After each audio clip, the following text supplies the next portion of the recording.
नमस्कार, मैं प्रेयसी और आप देख रहे हैं भारत एक्सप्रेस यूपी का डिजिटल प्लेटफॉर्म। समाजवादी पार्टी के राष्ट्रीय अध्यक्ष अखिलेश यादव ने वोटर लिस्ट और एसआईआर प्रक्रिया को लेकर भारतीय जनता पार्टी और चुनाव आयोग पर गंभीर सवाल खड़े किए। लखनऊ में आयोजित प्रेस वार्ता के दौरान अखिलेश यादव ने आरोप लगाया कि उत्तर प्रदेश में मतदाता सूची के साथ बड़े स्तर पर हेराफेरी की जा रही है और इसका सीधा फायदा बीजेपी को पहुंचाने की कोशिश हो रही है। अखिलेश यादव ने कहा, हाल ही में कराई गई एसआईआर एक्सरसाइज में बड़ी संख्या में अधिकारियों की तैनाती की गई थी, लेकिन उस समय किसी भी राजनीतिक दल ने इसका विरोध नहीं किया।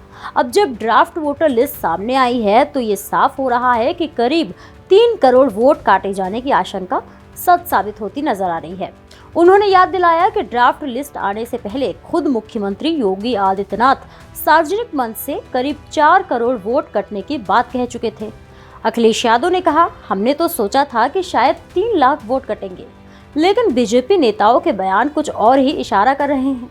उन्होंने कन्नौज के पूर्व सांसद के बयान का जिक्र करते हुए कहा कि खुलेआम कहा गया है कि अभी तो 3 लाख वोट कटे हैं, आगे और भी काटे जाएंगे।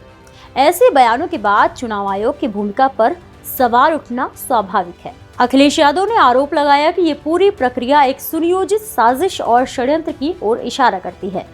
उन्होंने कहा कि क्या कोई कल्पना कर सकता है कि हर विधानसभा और हर जिले में 200 वोट बढ़ाने की योजना बनाई जा रही है और इसके लिए अधिकारियों को टारगेट देकर भेजा गया है। अखिलेश यादव ने बाय इलेक्शन का जिक्र करते हुए कहा कि पहले भी चुनाव आयोग की निष्पक्षता पर सवाल उठ चुके हैं। रामपुर चुनाव के दौरान फोटो और वीडियो सामने आने के बावजूद कोई ठोस कार्रवाई नहीं हुई। उन्होंने मांग की कि कम से कम उत्तर प्रदेश में मतदाता सूची को आधार से जोड़ा जाए ताकि केवल वास्तविक और योग्य वोटर ही सूची में शामिल रहें। उन्होंने कहा कि एक ही बीएलओ होने के बावजूद नेशनल और यूपी के आंकड़ों में फर्क सामने आ रहा है, जो संदेह को इशारा करता है। अखिलेश यादव ने आरोप लगाया कि सरकार ने 200 वोट बढ़ाने का निर्देश दिया है और इसके लिए एफआईआर का एक तय प्रारूप भी तैयार किया गया। अंत में अखिलेश यादव ने कहा कि बीजेपी वोट हटाने के नहीं बल्कि वोट बढ़ाने और डबल करने के चक्कर में है। पहले दिन से ये बात समाजवादी पार्टी और हम लोग ये जनता को कहते रहे हैं, ये एसआईआर नहीं है, ये एनआरसी है। जो एनआरसी होम डिपार्टमेंट को करना था, ये इलेक्शन कमीशन से करवा रहे हैं और उसका हम लोगों को देखने को मिला कि कई साथियों की नागरिकता को लेकर के इन्होंने सवाल खड़े किए। जो इलेक्शन कमीशन को काम करना चाहिए था एसआईआर के माध्यम से कि किसी का भी वोट कटे नहीं, लेकिन जो एसआईआर हो रहा है वो वोट काटने के लिए हो रहा है। इलेक्शन कमीशन की ये जिम्मेदारी बनती है कि किसी का वोट नहीं छूटे, लेकिन बीजेपी के दबाव में इलेक्शन कमीशन ये कर रहा है कि ज्यादा से ज्यादा वोट कट जाए। और जब ज्यादा वोट कटने की आशंका हुई तो मुख्यमंत्री जी खुद सामने आए और उन्होंने कहा कि 4 करोड़ वोट उनका कट गया। ये बात मुख्यमंत्री जी ने कही। आखिरकार मुख्यमंत्री जी को कैसे पता था कि 4 करोड़ वोट कटने जा रहे हैं? अगर हम मुख्यमंत्री जी की बात माने और आज 3 करोड़ कट गए हैं तो 1 करोड़ तो इन्होंने बढ़ाए होंगे। इसका मतलब 1 करोड़ वोट किसके बढ़ाए हैं?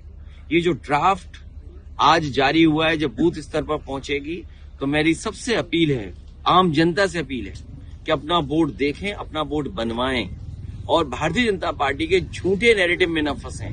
भारतीय जनता पार्टी अभी तक तो एसआईआर के माध्यम से सबको परेशान करते थे, पूरे देश की जनता को परेशान किया। बिहार में तो लोगों को सड़कों में आना पड़ा, आंदोलन करना पड़ा कि एसआईआर न हो। पहली बार यूपी में देखने को मिल रहा है एसआईआर से बीजेपी परेशान है, बीजेपी के नेता परेशान है। आप सोचिए, उनके मंत्री जा रहे हैं जिले में, क्या समझा रहे हैं? मुख्यमंत्री जो हैं वो क्या समझा रहे हैं अंदर बैठ करके? डिप्टी सीएम लखीमपुर में क्या समझा रहे हैं? वो ये कह रहे हैं कि वोट बढ़ा लो, आपका वोट नहीं कटेगा, आप वोट बनाइए, आप फॉर्म भरिए। ये बीजेपी समझा रही है और प्रशासनिक अधिकारियों पे दबाव बना रहे हैं। बहुत से अधिकारी दबाव में नहीं काम करना चाहते हैं। मैं केवल इतना कहना चाहता हूं कि भारतीय जनता पार्टी किसी का भी नकली वोट बनाएंगे, अगर गलत वोट बनाएंगे तो हमारे समाजवादी लोग, पीडीए प्रहरी लोग उन पर एफआईआर दर्ज कराएंगे। जो लोग फर्जी वोट बनाएंगे उन पर पीडीए प्रहरी नजर रख करके और सिंसियरली देख करके उन पे एफआईआर दर्ज कराने की तैयारी करेंगे और बीजेपी के बूथों का जो बोर्ड कटा है, सो नहीं पा रहे बीजेपी के लोग, इसीलिए पूरी सरकार निकल पड़ी है फर्जी वोट बनवाने। फिलहाल के लिए इतना ही। ऐसे ही और भी तमाम खबरों को देखने के लिए देखते रहिए भारत एक्सप्रेस यूपी।